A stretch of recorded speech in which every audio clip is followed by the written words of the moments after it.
Bonjour tout le monde, bienvenue à cette nouvelle vidéo de TW 2016 édition WCW 1992. Maintenant notre Go Home Week avant le prochain pay-per-view qui va être Road Wild. La première fois qu'on va faire un Road Wild. Lors de notre dernier épisode, à Saturday Night, on a fait un B+, devant une foule de 10 000 personnes pour des codes d'écoute de 4.25. Ce qui est bon, mais un petit peu en bas là, de ce qu'on a d'habitude. On avait quand même fait 4.41 pour le Spivey contre Sting la semaine précédente. Dans les résultats, en main event, Brian Pillman et Sting ont battu Mike Rotundo et Shawn Michaels. Pillman a fait le pin sur Rotundo, le number one contender au pay-per-view. Scott Steiner est venu empêcher un autre beatdown de Vader. Et on se dirige donc vers un Steiner contre Vader au pay-per-view. Lex Luger a battu le Great Suzuki. Une promo de Ric Flair, Kobashi, Arn Anderson en prévision de leur six-man tag au prochain pay-per-view. Chris Benoit Eddie Guerrero a affronté Tracy Smothers. Smothers s'est lui-même disqualifié. Zbyszko a voulu aider Smothers alors que Smothers attaquait Guerrero, sauf que Chris Benoit est venu l'arrêter. On se dirige vers un tag team match. Benoit Smothers contre Zbyszko Guerrero au pay-per-view. Jeff Jarrett a battu Jack Victory. Gros segment, là, une grosse promo de Pillman et Mike Rotundo, où est-ce que Pillman accepte le challenge de Mike Rotundo après l'avoir attaqué 2 fois dans le dernier mois. Le Jushin Thunder Liger a battu Diamond Dallas Page. Les Hart Warriors vont affronter les Greasers, l'équipe de DDP et de Vinny Vegas au pay-per-view. On a eu également Mitsuharu Misawa qui est venu à l'aide de Steve Williams alors qu'il était attaqué par les Skyscrapers, l'équipe de Mike Awesome et de Dan Spivey. On va avoir un gros combat de brawler donc au prochain pay-per-view. À Power Hour, le main event est entre Ric Flair et Barry Windham. Windham qui va faire partie de l'équipe qui va affronter Dustin Rhodes, qui va affronter les Horsemen au pay-per-view. Ric Flair l'a battu. On était en Saskatchewan au Canada devant 39 personnes. C'est pas beaucoup, mais on est en plein développement au Canada. Cactus Jack a battu Killer Kyle et Brian Lawler et Terry Taylor ont battu la Can-Am Connection. On se dirige vers un six-man tag avec Brian Lawler, Terry Taylor et Rip Morgan qui vont affronter la Can-Am Connection et Steve Austin au pay-per-view. Et puis, on a eu World Wild où est-ce que Art Bar et les Edgefinkers ont battu La Parka et Rock'n'Roll Express. Pardon, donnez-moi juste un instant.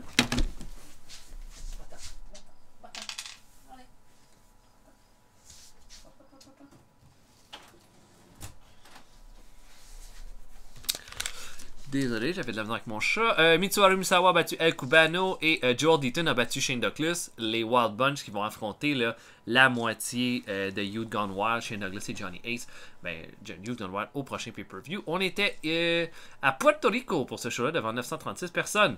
On se dirige maintenant vers World Wild où est-ce qu'on va avoir un main event entre Brad Armstrong et Big Van Vader. C'est rare qu'on utilisait Vader dans d'autres shows que Saturday Night, le temps qu'il était champion. Mais là, on peut profiter du fait qu'il a perdu son titre pour donner d'autres choses, et puis on va avancer jusqu'au pay-per-view. Là, je vois qu'il y a des petits problèmes d'amiral. Tiens, Jack Victory. On va régler ça tout de suite.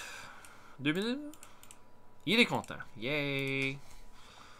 Wow, Frank Blues. Quel dégaine. He is held back significantly by his size and appearance.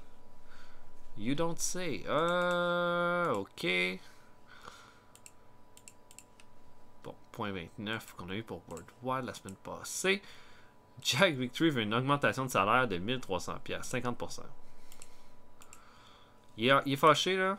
Oh, on vient de régler son problème. 1000$. Bon. Mais quand même une petite augmentation. Avec tout ça. Steve Regal.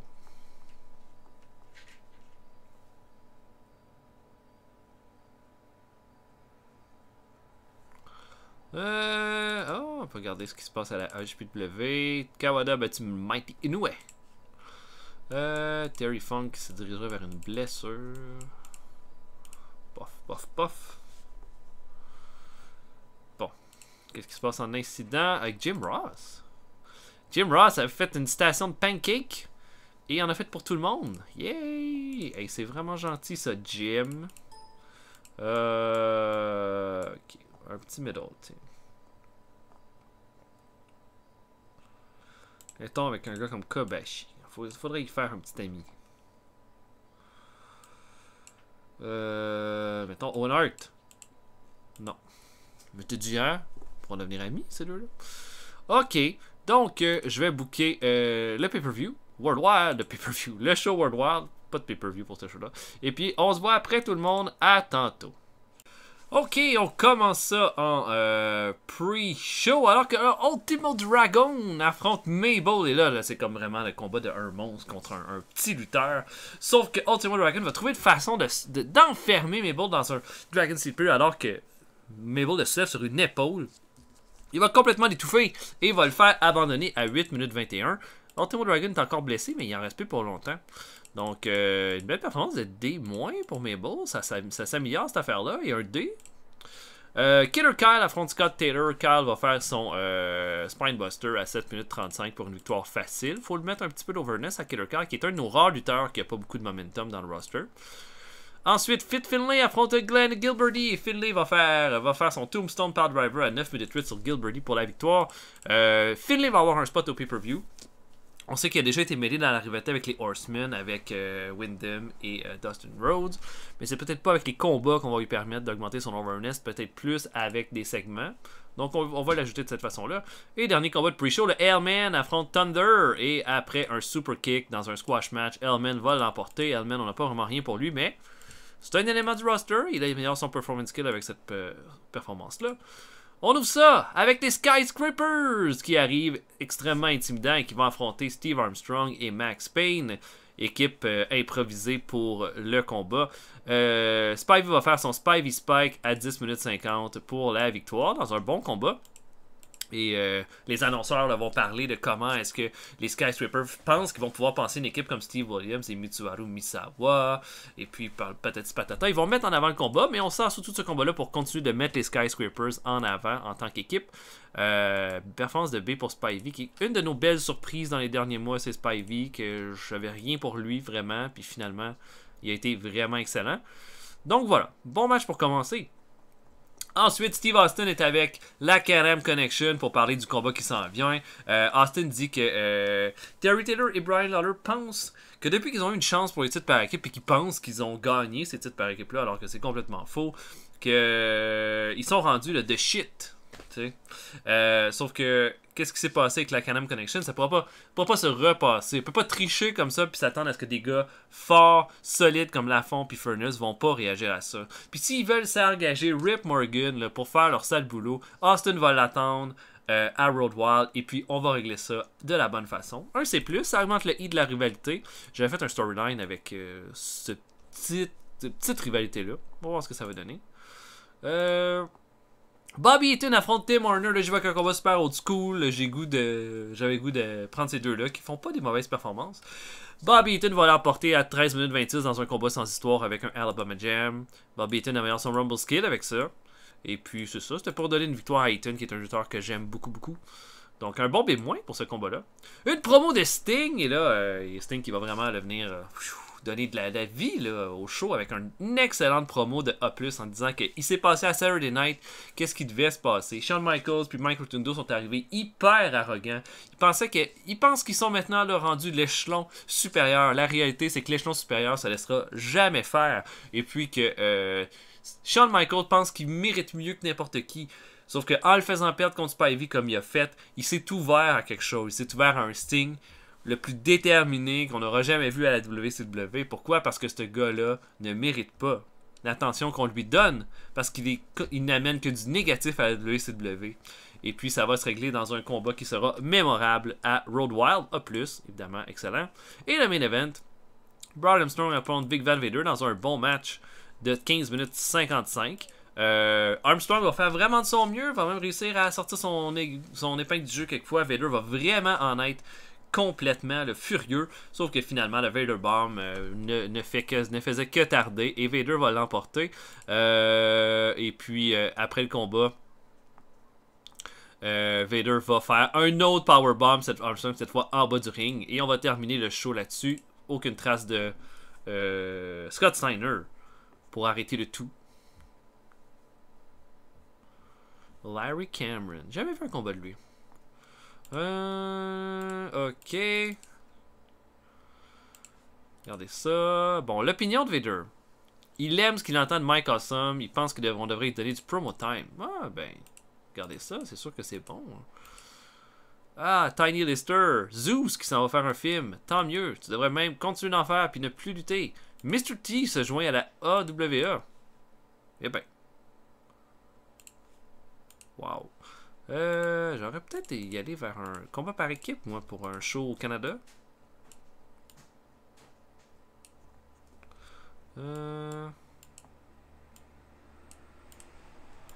Quoi ça a l'air, la popularité. Maritime et Québec. Il faudrait au moins une D de performance.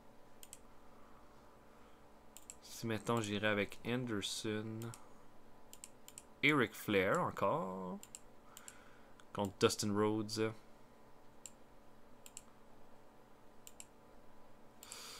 Je sais pas si j'irais avec ça. C'est un peu la même chose que j'ai offert la dernière fois. De quoi ça a l'air Vinny Vegas au Canada? D. DDP. Pas être si haut que ça, hein. Ouais, seulement un E. Bon, on va pas y aller que ça. Tracy Smothers, ça fait longtemps qu'on l'a. Peut-être que c'est rendu pas si mal. Non, seulement E. Pas assez haut. Terry Taylor, E. On va oublier ça aussi. Williams est à D, mais je pense pas que Misawa doit être vraiment haut. J'aurais fait peut-être un premier combat. E-, non, c'est pas vraiment bon. Stan Hansen. C'est moins, ça c'est bon. De quoi ça a l'air? Jeff Jarrett à Star. E-. Moi qui m'entête à vouloir faire un combat par équipe, hein. Bon, Sid Vicious doit être pas si mal. D, fait qu'il est à D en Ontario. Est-ce que. Quoi ça a l'air? Le Scott Hall. D. Peut-être qu'on pourrait mettre ça avec un espèce de match avec Dustin Rhodes. Ouais. On pourrait mélanger ça. Par exemple, j'irais avec Sid Vicious et Scott Hall qui vont s'affronter au pay-per-view contre Dustin Rhodes. Qui est à D. Popularité. Puis là, après ça, ça pourrait être n'importe quel. Est-ce que ce serait Flair ou Arn Anderson, mettons? Qui est déjà populaire au Canada. Ah ouais. Putain, je fais tout ça. Je voudrais que je doute.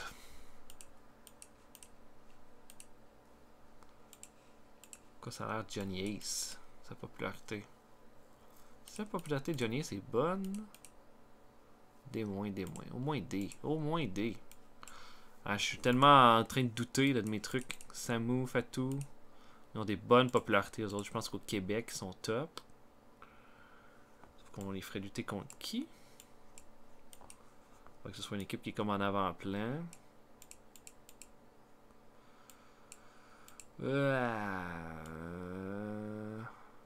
Mettons, je pourrais mettre Steiner. Puis un autre gars là, qui serait au top. Ou en push. Pas Eddie. Pas Dean Malenko. Ça a l'air Cactus Jack, ouais. Pas encore méga populaire.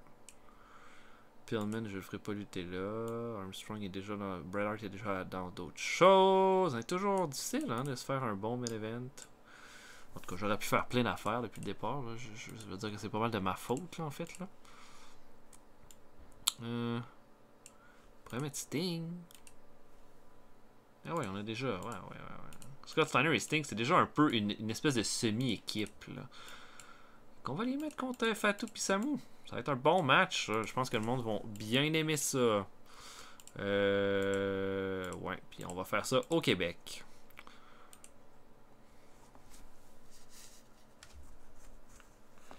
Ok. Bon, Cactus Jack. Il a fait une autre. Oh, encore une Pancake Station. Merveilleux.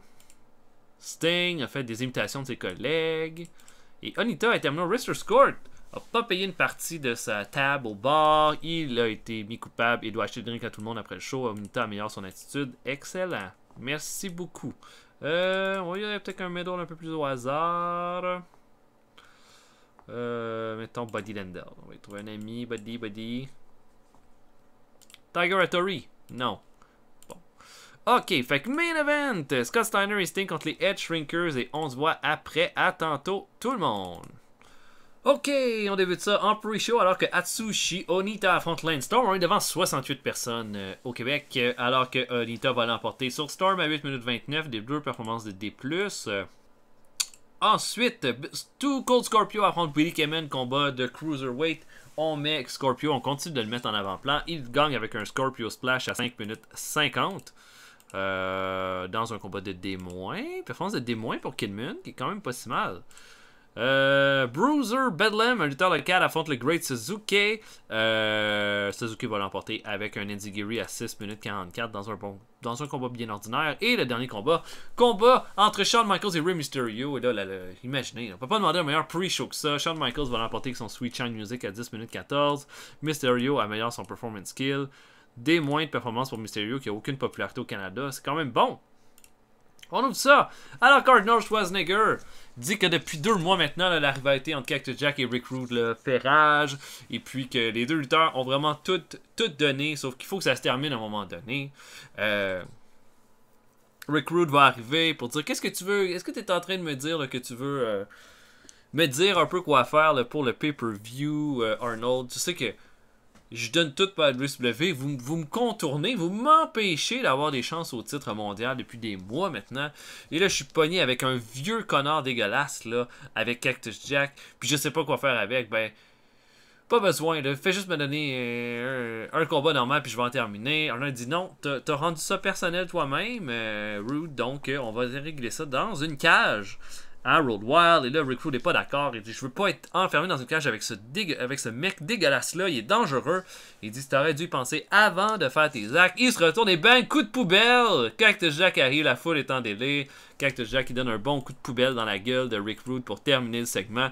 Arnold Schwarzenegger est comme ok. Et la rivalité perd du heat, mais c'est quand même un A. Non, elle gagne en heat. C'est parce qu'elle n'a pas beaucoup de heat pour commencer. Donc voilà, un bon A. Et on commence bien le show de cette façon-là. Phil Lafont affronte Terry Taylor dans un bon combat. Et Phil Lafont va surprendre Taylor avec un Tiger Driver pour l'emporter. Brian Lawler avait gagné contre Doug Furnas. Lafont gagne contre Terry Taylor. Et voilà, beau petit match.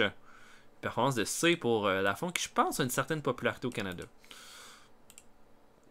Ricky Steamboat affronte Johnny Ace. Là, bon, c'est un peu la rivalité. Ace est accompagné de Raven. Il va intervenir plusieurs fois durant le combat pour jouer dans la tête de Steamboat. Sauf que Steamboat va l'emporter qu'un crossbody à 12 minutes 30 dans un bon combat de B-. Et Steamboat est comme prêt pour une attaque de Raven qui va pas arriver après le combat. Et Hardbar fait une promo là, contre la Parka en disant que c'est lui le plus grand champion Cruiserweight de tous les temps. Aucun champion a fait autant de défense de titre que Hardbar. Et puis, lui pense qu'il peut arriver comme ça, prendre le titre, faire son big shot avec toute sa bande de Mexicains qui s'en vient à la WCW. Non, ça se passera pas comme ça. Le original Hardbar va prendre le titre, le ramener où est-ce qu'il devrait être, à Road Wild. Et notre main event, Scott Steiner et Sting affrontent les Edge Shrinkers dans un bon combat de B. Sting va faire un Scorpion Deadlock sur Samu pour le faire abandonner à 16 minutes 28. C'est juste question, là, c'est un peu un exhibition match là, pour que la foule soit contente, qu'on donne un beau produit aux gens qui sont venus voir le show. Fatou améliore sa technique, Samu améliore son flying skill. Et ce fut un bon combat et on termine ça là-dessus. Un bon B. Un bon B. Maintenant, qu'est-ce qu'on veut comme main event pour notre Go Home Saturday Night? Voilà la question.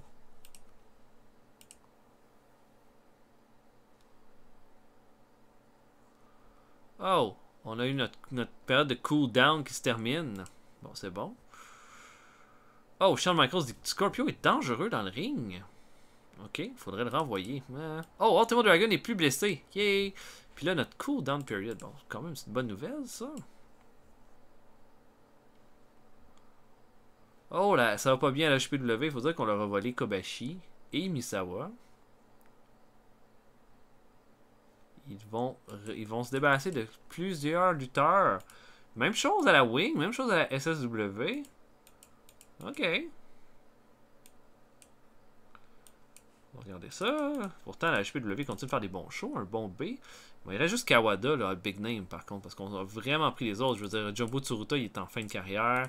Terry Gordy est encore hot. Comme si je le voyais disponible, probablement que je le signerais. D'ailleurs, est-ce qu'il est... Oh là là, Terry. Il est déjà dans ma shortlist. Bon, hein? Bon, maintenant, faut penser à Saturday Night.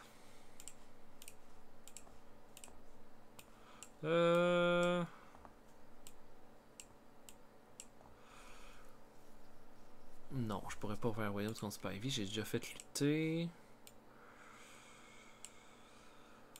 Je ferais pas un Vinny Vega genre contre Owen Hart en main event. Est-ce que j'ose faire ça en fait?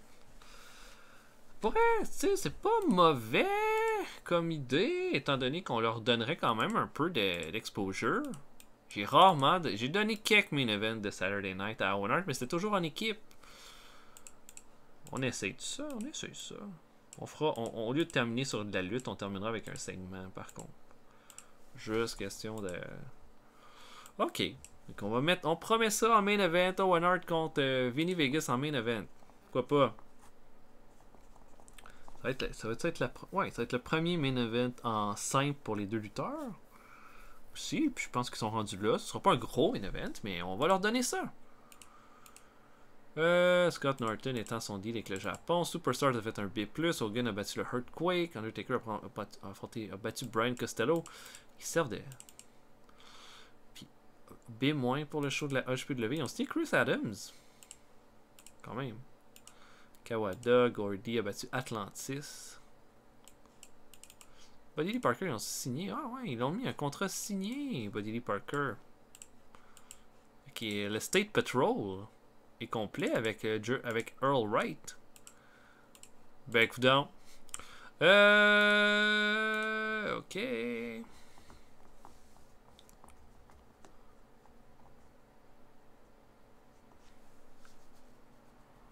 Frank Sisson, un homme d'affaires du Canada. Oh, Mr. Hughes, c'est fini, il part. Oh, c'était le show du pipi. Bill Kazmaier, le premier pipi, pas le deuxième pipi, ça c'est celui qu'on a pu. Mais quoi qu'on a quand même quelques lutteurs, comme Mark Merrow et James Maritato qui sont en développement en lutte pour le pipi. Merrow a battu Maritato. Ça, il y a Billy Kidman et tout qui est dans le pipi.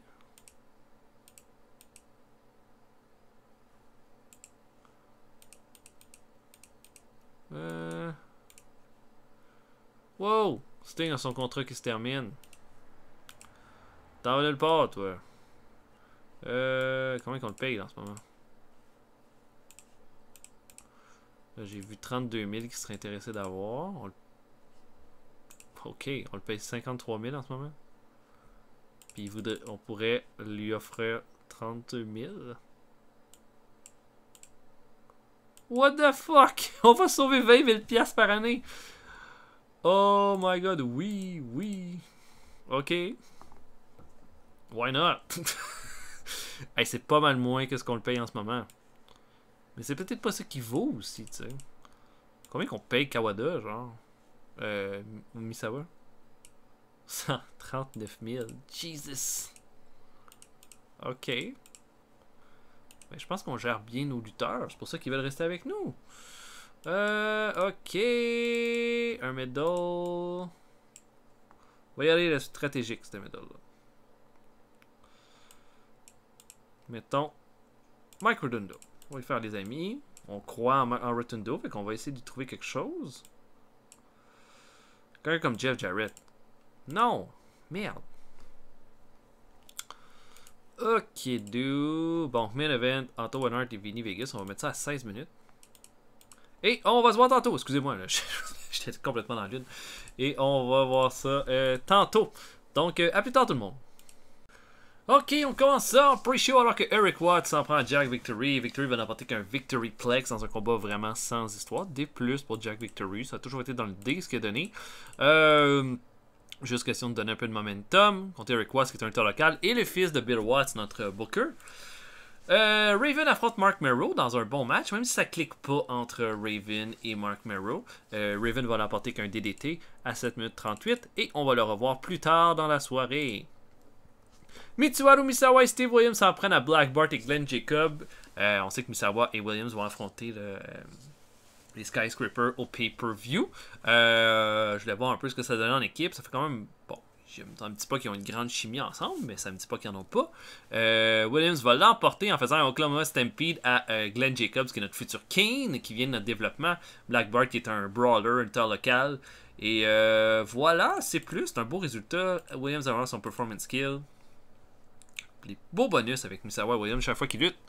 Et dans les combats de pre-show, Cactus Jack s'en prend à Steve Wild. Jack va faire un double arm DDT à 8 minutes 4 pour l'emporter dans un bon petit match. Et on ouvre le show. Alors que Brian Pillman arrive, tout content, enfin avec la ceinture. Il a enfin l'entrée qu'il mérite. Et il invite immédiatement Mike Rotundo à venir.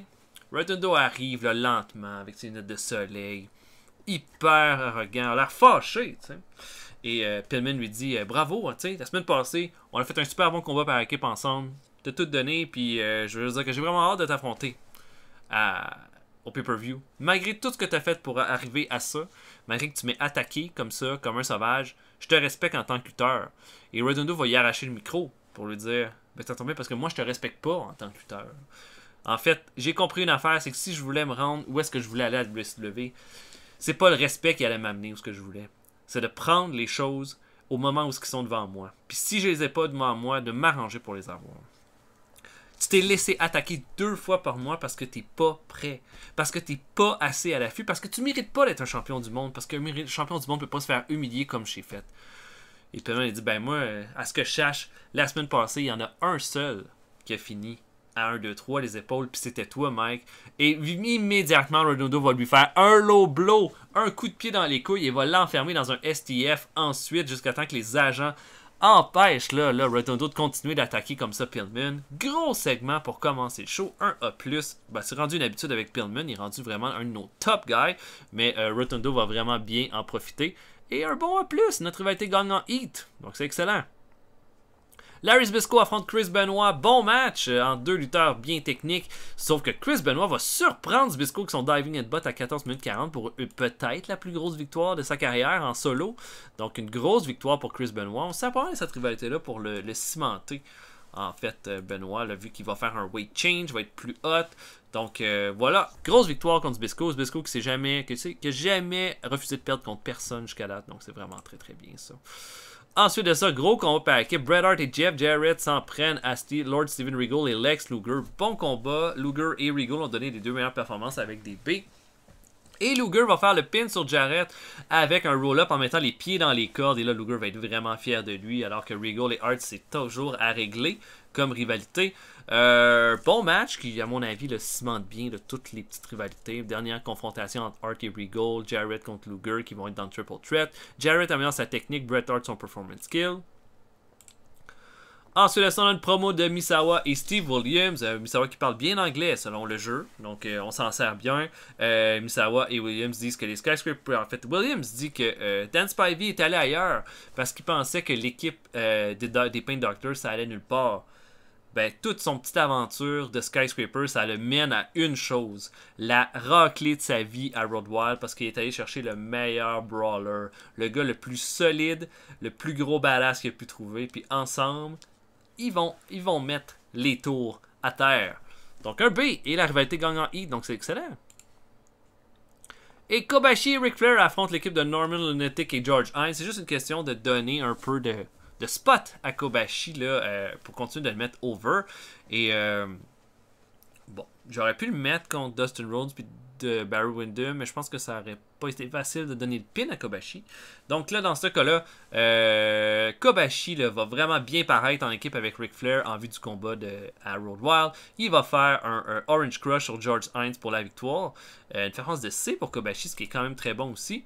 Et Kobashi améliore son performance skill. Flair améliore son Rumble skill et sa technique. Et Norman Lunatic sa technique. Ça nous donne un bon match. Donc très très bien.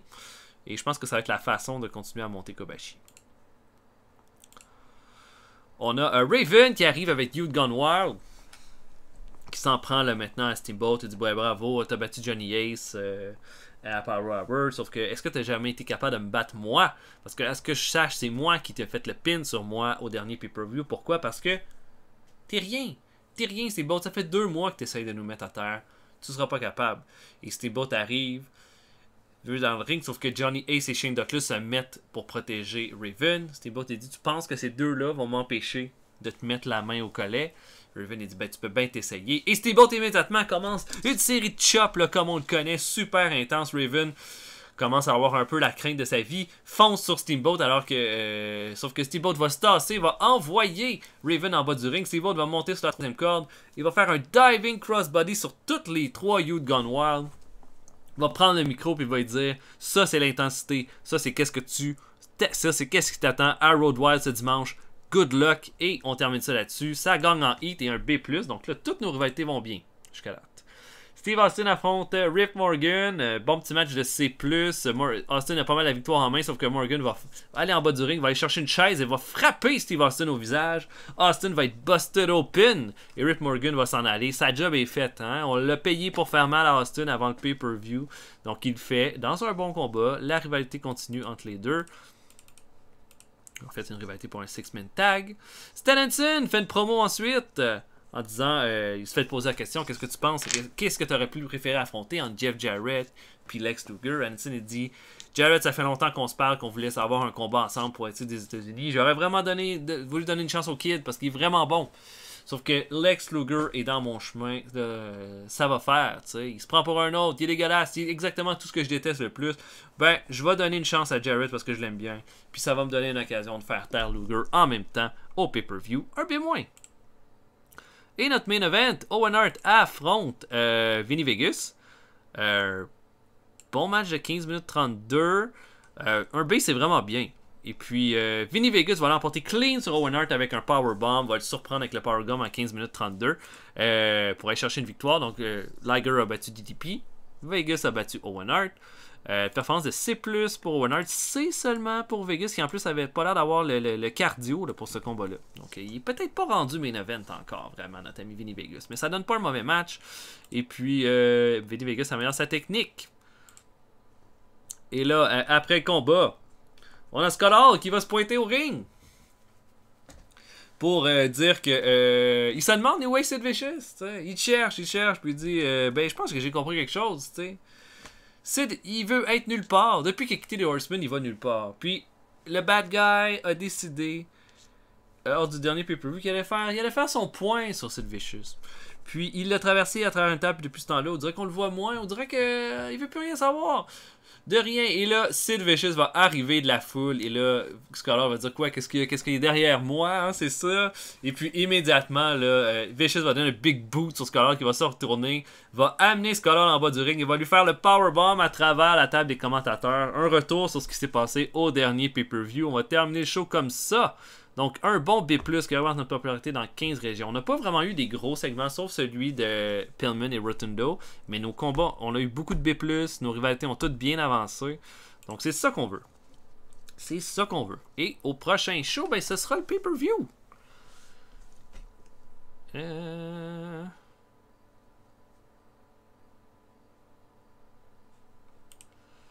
Oh, Ron Garvin s'en va voir le fame de la ECWA.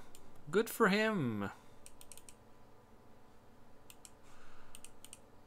Oh, des opinions. 4.33, c'est correct comme code d'écoute.